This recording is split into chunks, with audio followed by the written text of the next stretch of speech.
안녕하세요. 저는 경기도에서 거주하고 있는 32살 남자이고 제겐 결혼한 지 3년이 된 아내가 있습니다. 20살 풋풋한 대학교 시절 제게 눈에 띄는 한 여자가 있었습니다. 얼굴은 당연히 제 눈엔 가장 예뻤을 뿐더러 뭔가 남들과는 달리 털털한 여자였죠. 화끈한 성격으로 리더십이 있었고 평소에는 남을 배려를 잘하는 그런 성격이었습니다. 그래서 저는 그런 모습에 반해서 고백을 했고 저희는 연애를 시작하게 되었죠. 보통 조신한 느낌이 전혀 없는 와이프 성격이어서 고백을 했음에도 걱정이 됐습니다. 서로의 자존심이 부딪혀서 싸움이 잦지 않을까 생각했죠. 하지만 오히려 우리 둘의 성격은 정반대이다 보니 서로 이해를 잘해주려고 노력했었습니다. 그러다 보니 아내와 저는 7년이라는 오랜 시간 동안 교제를 해왔는데 크게 싸운 적이 5손가락 안에 꼽을 정도로 싸운 적이 별로 없었습니다. 그리고 만난 지 1년도 채 안 됐을 때 저는 군대로 가게 되었는데 그렇게 짧게 만났음에도 제 아내는 2년이라는 긴 시간 동안 한결같았습니다. 사실 저는 제가 군대에 가게 되면 대부분의 여자들이 그러듯 제 아내도 다른 남자를 만나지 않을까 생각했습니다. 왜냐하면 제 아내는 남자들 사이에서 항상 인기가 많았기 때문이죠. 하지만 그렇게 인기가 많았음에도 단 한 번도 다른 남자에게 한눈도 팔지 않았습니다. 저는 그런 모습에 또다시 반했고 그때 다짐을 했죠. 이 사람과는 평생을 함께 하고 싶다. 빨리 자리를 잡아서 꼭 결혼을 해야겠다라고요. 그렇게 저는 무사히 군대를 전역하고 나서 하루라도 빨리 제 아내와 함께 지내고 싶어서 열심히 살았습니다. 그래서 대학교를 다니면서도 항상 전액 장학금을 받고서 졸업을 했고 안정된 직장에 취직한 뒤에 제 아내와 백년가약을 맺었습니다. 평생을 함께 하고 싶었던 제 아내와 결혼을 하고 3년 동안은 누구보다도 행복하고 재미있는 결혼 생활을 이어갔습니다. 근데 갑자기 청천벽력 같은 비보가 전해졌습니다. 장인 어른께서 교통사고로 인해 갑자기 세상을 떠나게 되셨다고 연락이 왔습니다. 정말 말로 할 수 없을 만큼 충격적이었죠. 항상 인꼬부부 같았던 장인어른과 장모님은 저에게 존경의 대상이셨습니다. 장인어른은 건망증이 심한 장모님이 세상을 떠날 때까지 평생 책임지실 거란 말씀을 입에 달고 사셨죠. 건강하게 살아야 한다며 등산도 꾸준히 하시고 식단 관리까지 할 정도로 자기 관리가 철저하셨습니다. 그리고 장인어른은 제게도 아들처럼 대해주셨어요. 삶에 대한 얘기도 해주시고 부부간의 생활을 어떻게 해야 하는지 많은 조언을 해주셨죠. 그런데 그런 훌륭하신 분이 뺑소니를 당해서 세상을 떠나다니 정말 너무 많이 슬펐습니다. 그렇게 장인어른을 떠나보낸 저희 부부는 얘기를 나누었습니다. 외동딸인 제 아내는 장모님께서 혼자 계시는 게 걱정된다고 하였고 마음이 추스러질 때까지 저희와 같이 지내는 게 어떻겠냐고 물어봤습니다. 저는 평상시에 저를 아들처럼 잘 챙겨주신 장모님이셨기에 흔쾌히 그러자고 했습니다. 그렇게 장모님과 저희는 함께 지내게 되었습니다. 장모님은 제게 항상 고맙다며 맛있는 음식들을 만들어 주셨습니다. 평소 잠이 많은 아내 때문에 아침을 못 먹고 출근을 했었지만 장모님 덕분에 아침을 거르는 일이 없어지게 되었죠. 장모님은 하루 종일 일을 하려면 아침밥이 가장 중요하다고 강조하셨습니다. 그렇게 현명하시고 사위를 아들처럼 잘 대해주시던 장모님이셨는데 또다시 저희 부부에게는 참담한 일이 생겼습니다. 평온하게 잘 지내고 있던 저희에게 들려온 충격적인 소식은 장모님의 건망증이 점점 심해지면서부터입니다. 어느 날 제게 파출소에서 연락이 왔습니다. 그 댁의 장모님께서 지금 길을 잃어버리셔서 파출소에 와 계시다고요. 아내에게 전화했는데 받지 않아서 제게 전화를 걸었다고 하더라고요. 저는 깜짝 놀래서 그 길로 회사에서 조퇴를 하고 파출소로 달려갔죠. 자초지종을 들어보니 장모님은 마트에 장을 보러 가셨고 집으로 돌아오려고 하는데 갑자기 길이 생각이 나지 않았다고 하셨습니다. 저는 바로 병원으로 장모님을 모셨고 아내에게 연락해서 병원으로 오라고 했습니다. 병원에 도착한 아내와 저는 검사 결과를 듣게 되었습니다. 의사 선생님은 장모님께서 치매가 발병하셨다고 했고 저희는 정말 또다시 큰 충격을 받게 되었습니다. 그날 이후로 장모님의 병세는 급속도로 악화가 되더라고요. 평소처럼 거실에 TV를 보고 있는데 장모님께서 저를 사위라고 부르는 게 아니라 대뜸 남편이라고 부르더라고요. 처음에는 치매 증상이 오래 지속된 게 아니셔서 장모님은 말 실수를 했다면서 제게 미안하다고 몇 번을 사과했지만 저는 오히려 그런 장모님의 모습이 슬프고 안쓰럽더라고요. 그래서 저는 장모님께 괜찮다고 걱정하지 말라고 말씀드렸고 앞으로 치매 증상이 더 심해지면 어쩌면 좋을지 아내와 상의를 하곤 했습니다. 그러다 어느 날 아내는 동창회 모임을 가게 되어서 저녁에 장모님과 제가 단둘이 있어야 할 때가 있었습니다. 그렇게 장모님과 사이좋게 소파에 앉아서 TV를 보고 있는데 갑자기 치매 증상이 찾아왔던 장모님은 저에게 또다시 여보라고 부르더라고요. 그러더니 갑자기 제게 뽀뽀를 하려고 하더라고요. 예전에는 치매 증상이 와서 저한테 여보라고 부르면 제가 돌아가신 장인 어른인 척하면서 맞춰드리기는 했지만 장모님이 저한테 뽀뽀까지 하려고 하니까 도저히 어찌할 바를 모르겠더라고요. 그래서 저는 그런 장모님에게 아무렇지 않은 척하면서 뽀뽀하는 장모님을 막으려고 최대한 애를 썼지만 힘이 워낙 좋으셔서 피하기가 참 힘들더라고요. 평상시에 아무리 아름다운 외모를 가진 장모님이었다고 해도 존경하는 장모님이고 제 아내의 어머니인데 그런 분이 저보고 여보라고 부르면서 뽀뽀를 하려고 하니 정말 부담스럽고 너무 당황스러웠습니다. 다행히 그때 때마침 제 아내가 집으로 돌아왔고 당황해하고 있는 저를 보면서 뛰어 들어오더라고요. 아내도 너무 놀랐는지 장모님을 떼어내며 엄마 정신 차려 징그럽게 무슨 짓이야 라고 말하는데 내심 치매로 힘들어하시는 장모님을 보고 있으니 마음이 아팠고 속상하더라고요. 평소 저를 아들처럼 생각해 주신 분인데 이제 저를 모자라 보시고 장인 어른으로 착각하고 계시니 장인 어른이 돌아가시고 얼마나 힘드셨으면 저렇게 하실까 생각하니 너무 마음이 아팠어요. 그 후로 한동안 치매 증상이 나타나지 않다가 아침에 일어났더니 장모님은 이제 원래의 모습이 사라지셨습니다. 정상적인 사고방식은 볼 수가 없었고 치매 증상이 계속 이어졌습니다. 이제는 저에게 우리 사위라고 말하지 않고 항상 우리 서방, 우리 여보라고 말씀하십니다. 저는 장모님께서 저를 보고 남편이라고 생각해도 아무렇지 않게 받아들이고 있지만 그런 장모님을 보면서 제 아내는 매일 밤마다 혼자 숨어서 울기만 하네요. 저도 이렇게 마음이 아프고 슬픈데 제 아내는 오죽할까요? 갑자기 건강하시던 아버지가 곁을 떠나가고 의지하던 어머니는 갑자기 치매 증세가 발병하셨으니요.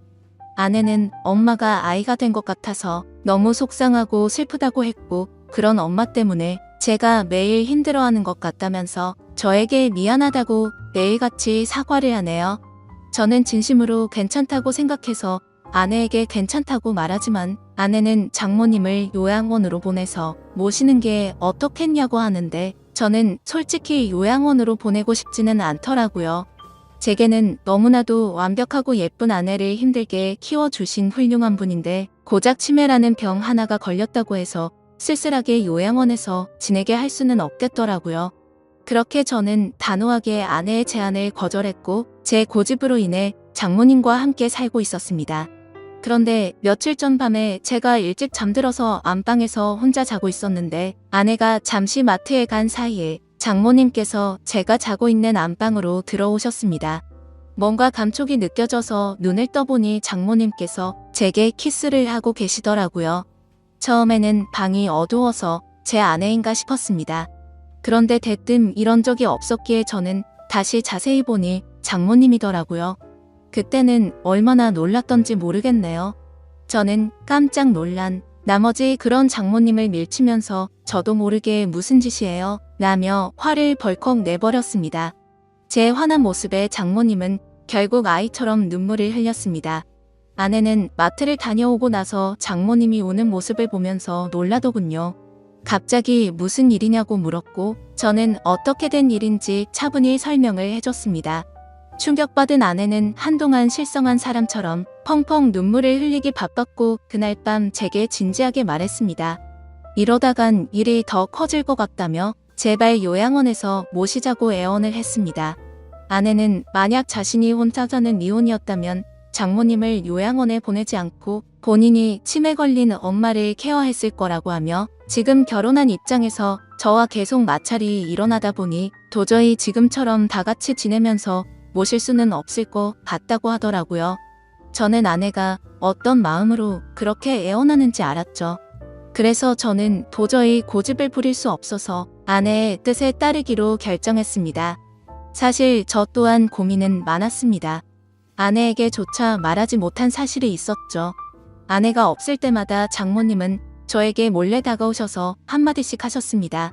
우리 딸 혼자라 외로울 텐데 아이 한 명 더 가지는 거 어때라고 물으셨고, 제가 방심한 사이에 엉덩이를 만지기도 하고 갑자기 스킨십을 하셔서 놀랄 때가 한두 번이 아니었죠. 아무쪼록 아내와 저는 어쩔 수 없이 장모님을 요양원으로 모시기로 했고, 기왕이면 일반적인 작은 요양원이 아니라 시설도 좋고 여러 가지 좋은 조건을 골고루 가지고 있는 큰 요양원을 알아보고 있었습니다.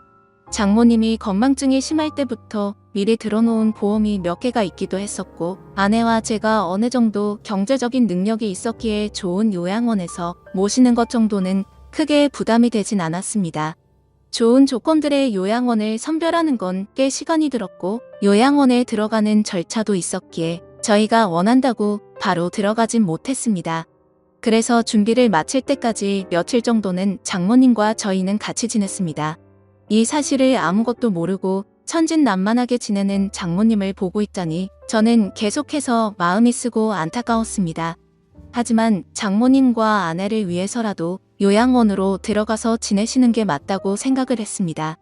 그렇게 지내다 요양원에 들어가기 하루 전날 또다시 대형 사고가 터져서 아내가 쓰러질 뻔한 사건이 일어났습니다.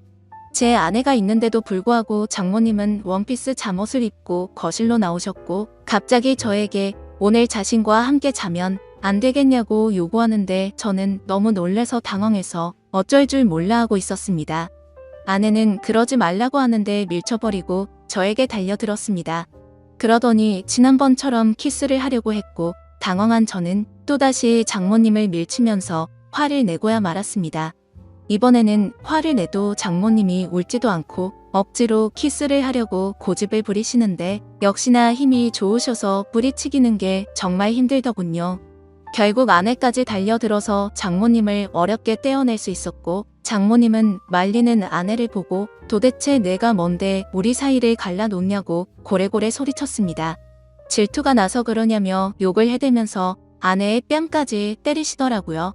순식간에 벌어진 일이고 태어나서 처음 겪어보다 보니 너무 무섭더라고요. 제가 알고 있던 자상하고 고운 장모님이 이렇게까지 변하는 걸 보니 정말 다른 사람인지 알았습니다. 아내도 마찬가지로 엄청 당황해하면서 울면서 가만히 서 있는데 저는 그런 아내를 데리고 안방으로 피신을 시켰습니다. 그렇게 사고가 크게 한바탕 벌어지고 난 뒤 장모님을 진정시키느라 몸도 마음도 정말 힘들더라고요. 다음날 저는 아침 일찍 일어나서 장모님을 요양원으로 모셨습니다. 그런데 장모님은 눈치를 채셨는지 갑자기 우시면서 자신을 두고 가지 말라고 하는데, 그런 모습을 보고 돌아서는데 정말 마음이 찢어지듯이 아팠습니다. 지금도 일주일에 한두 번은 장모님 보고 싶어서 찾아뵙는데 아직도 저를 보고 남편이라고 부르며 왜 자신을 두고 갔냐는 식으로 말하더군요. 면회를 가고 집에 가려고 하면 제발 나 좀 데리고 가달라고 울고불고 난리가 납니다. 그런 모습을 보면서 아내도 저도 찾아뵐 때마다 마음이 너무 아프고 찢어지지만 아내가 저보다 더하면 더했지 덜하진 않을 것 같습니다. 어제도 찾아뵀지만 아내는 도저히 적응이 안 되는지 그런 장모님을 볼 때마다 울기 바쁘네요. 장인 어른이 돌아가신 지 마음이 추스러지지도 않았는데 얼마 지나지도 않아서 장모님이 바로 치매가 걸리셔서 아내 입장에서는 심적으로 정말 많이 지쳐있을 것 같습니다. 이러한 사정을 잘 알고 계신 제 어머니도 어떻게 이런 일이 벌어질 수 있냐며 연락을 드릴 때마다 제 아내를 잘 위로해주라고 항상 말씀하시네요. 참 맞는 말 같습니다. 어떻게 이런 안 좋은 일들이 한순간에 벌어질 수 있을까요? 저도 마음이 이런데 제 아내는 외동딸이라 같이 슬퍼할 형제 자매도 없어서 안쓰럽습니다. 생전에 장인어른과 장모님은 항상 금술이 좋기로 유명했다고 합니다. 동네에서 모르는 사람들이 하나도 없었고 부부의 금술이 너무 좋으면 아이가 잘 안 생긴다는 미신에 걸린 듯 장인어른 장모님은 결혼한 지 거의 6년 만에 정말 어렵게 제 아내를 가졌었다고 합니다. 심지어 지금은 아내가 튼튼하고 건강해서 아무렇지 않아 보이지만 태어났을 당시에는 건강이 좋지 않아서 엄청 걱정을 많이 했다고 하더라고요. 그렇게 어렵게 건강을 회복시키느라 고생을 하셨고 애지중지 키운 소중한 딸이었기에 평소에 제 아내와 장모님은 너무나도 사이가 각별했습니다. 그렇게 인생에서 가장 소중한 어머니가 치매에 걸리게 되니 딸의 입장인 아내는 당연히 힘들 수밖에 없다고 생각이 듭니다. 제게 직접적으로 말로 표현하진 않지만 옆에서 지켜보고 있으면 웃음도 사라졌고 넋이 나간 사람처럼 멍하니 있을 때가 많아졌습니다. 저는 사위일 뿐인데도 이 글을 적으면서 장인어른 생각과 장모님의 생각에 눈물이 나네요. 정말 누구보다 정정하셨었고 항상 웃음 넘치고 화목하기만 했던 부부셨는데 이런 현실이 일어났다는 게 믿어지지가 않습니다. 아무쪼록 장모님께서 아무리 난감하고 감당하기 힘든 일로 저를 당황스럽게 하셨지만 저를 아들로 생각해 주시고 잘해주신 모습들이 제 어머니 같았습니다. 그래서 앞으로도 자주 장모님을 찾아 뵐 생각이고 제 친어머니를 모시듯 잘 보살펴 드리려고 합니다. 그리고 제 아내를 예쁘고 멋진 사람으로 키워주신 은혜에도 정말 감사드리고 있고요. 왜 착하고 고우셨던 우리 장모님에게 이런 일이 찾아오는지 가끔은 가슴이 미어터지네요. 치매는 유전도 심하고 어린 나이에도 올 수 있다고 하니 제 아내에게는 결코 그런 일이 없도록 옆에서 든든히 지켜주려고 합니다. 두뇌 회전에 좋은 일들도 계속해서 많이 할 거고 앞으로 건강한 삶을 살기 위해 노력하려고요. 그리고 제게 좋은 말씀을 많이 남겨주신 장인어른의 마음도 본받아서 제 아내와 장모님을 지켜줄 겁니다. 살면서 많은 사람들에게 벌어지지 않는 일이겠지만 이번 일을 겪으면서 치매 증세로 인해 곁에서 고생 중인 가족분들의 노고를 잘 알게 되었습니다. 세상 모든 사람들이 치매로 인해 이런 아픔을 겪지 않았으면 좋겠네요. 감사합니다.